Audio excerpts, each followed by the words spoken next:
Hello, I'm Vanessa Hurst, life coach through Intuitive Connection, and welcome to Imperfect in an Uncertain World, resources for living your life with authenticity and purpose. Today, what I want to talk about is like water trickling. It's the compassion of believing in yourself. Unless you've got it all together, doubts often creep in like water trickling into the crevices of our heart. And each time we ignore those doubts or buy into really what I call their illusion, the temperature of our confidence drops, and those doubt droplets turn to ice and widen those crevices even further. We suffer. So for me, I've asked myself, what's the greatest act of self compassion that we can have?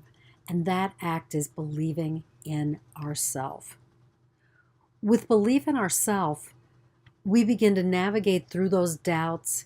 We bridge the crevices and begin the process of healing the rifts between what is true and our illusions.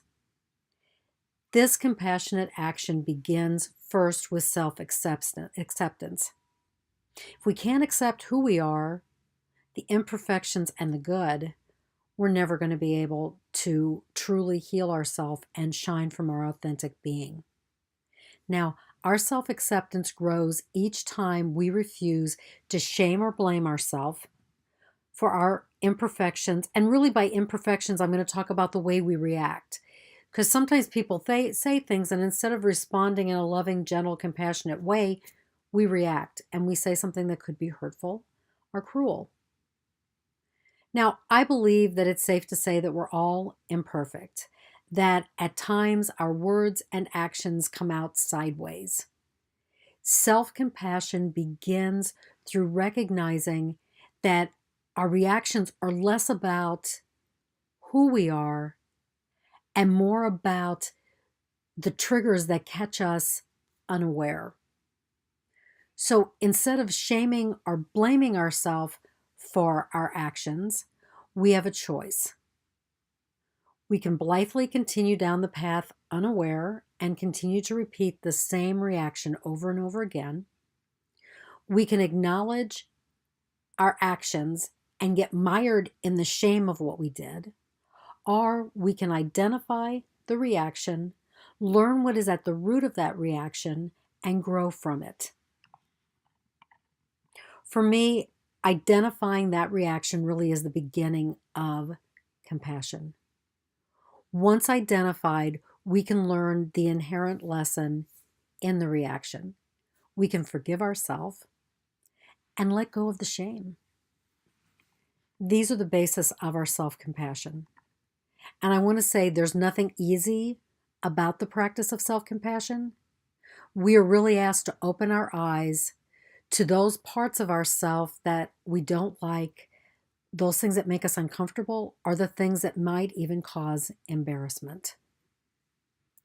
We are asked to consciously use the opportunities presented by these reactions to grow into our truest self. So again, self-compassion is an act of self-belief. When we believe in ourselves, we find the materials to build bridges across the crevices of suffering. And walking across these bridges, we avoid falling into the traps created by our previous suffering. On the bridge, we can drop seeds of hope and love into the crevices, and these will eventually heal the cracks in our being that were caused by suffering. Belief in ourself whispers, I know what is in my heart. I know who I am.